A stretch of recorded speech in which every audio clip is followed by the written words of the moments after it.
You are watching Yay or Nay Reviews, where we take 2 minutes to answer one question. Should you see it?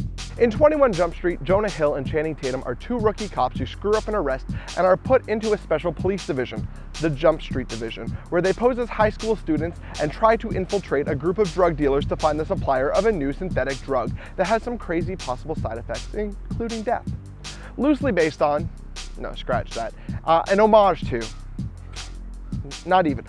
Perhaps the best way to describe this movie is as a parody of the television show by the same name that ran for 5 seasons in the late 80s and early 90s starring Johnny Depp.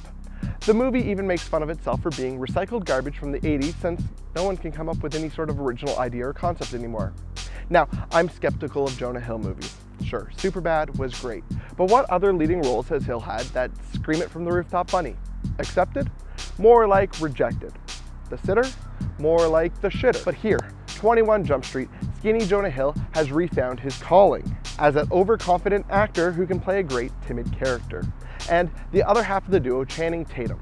Well, I've never been much of a Tatum fan, but it turns out he can actually act. Sure, he's Mr. Muscles with the attitude that could make a woman pregnant with his looks alone, but if he keeps making movies like this, I'll keep watching. This movie, when the premise was first pitched, shouldn't have been taken seriously. I don't even think that when the first script was penned, the possibility of this becoming a potential blockbuster was even an idea. But this movie is hilarious from start to finish. Not necessarily surrounding the plot, but just the little details.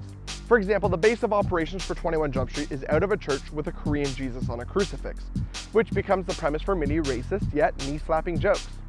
Much like The Hangover, by the time this movie was in post-production, a sequel was already in the works.